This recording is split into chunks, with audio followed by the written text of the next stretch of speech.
Welcome to the Carolina Beat. I'm Chad Greenhill, chatting with Juliana Monroe from CP Med Spa Laser and Skin about forehead lines and wrinkles and what tips and tricks she has up her sleeve to help you deal with them. Juliana, how and why do we get these?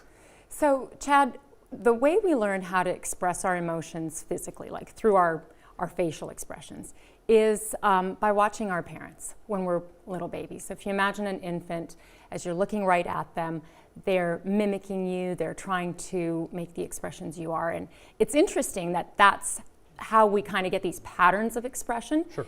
And it's important to understand that lines on the forehead are a result of the forehead muscle shortening and causing the skin that's attached to it to crease.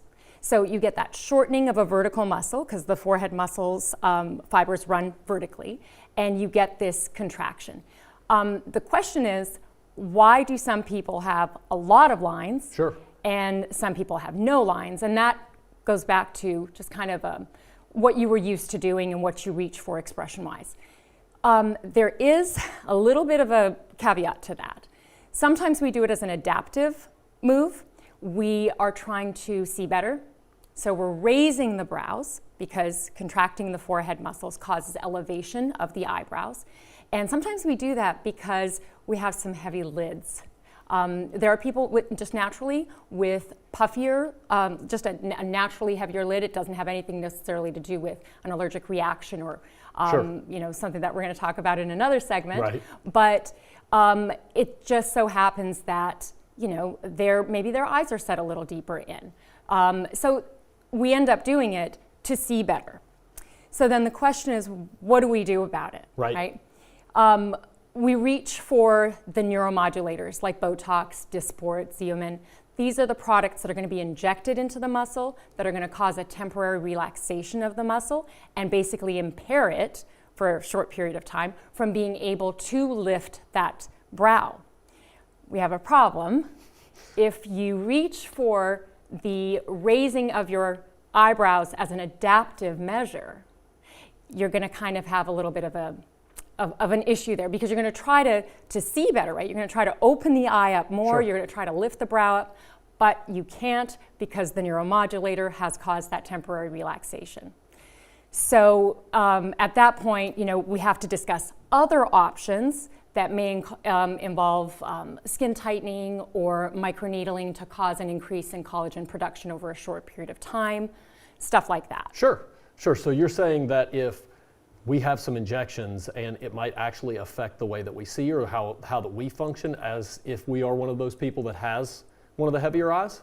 Right, so not so much how we see, like it's not going to affect our vision per se, Okay. but it's going to affect basically when you've got a heavier lid, you almost flex that forehead muscle to move the skin out of the way. Got it. And if anybody does have, want to try that out and kind of look in the mirror and go, am I one of these people? Try to keep your brow relaxed and see how see how your periphery is affected. So I understand. So over time, if we do this a lot, whether we're an adaptive person or we're facial expressions, that's how the lines end up creasing. That's how we end up getting the long term. Basically what we're doing is we're disrupting the collagen matrix. Every time we fold the skin and we cause a movement in the skin, we're kind of breaking those collagen filaments. So over time, we end up with a crease. Over a longer period of time, we end up with a deep wrinkle. Got it. Right? So it's just one of those things where we kind of piece the puzzle together, Sure. right? And we go, do we need to tighten the skin, whether it's above the lids or the forehead, or can we go ahead and just shut that muscle down? Awesome. Well, Temporarily. temporarily, of course. All these puzzle pieces coming together. Thank you again for the quality information that you bring to the table. You guys can visit cpmedspa.com for more info and to book online in real time.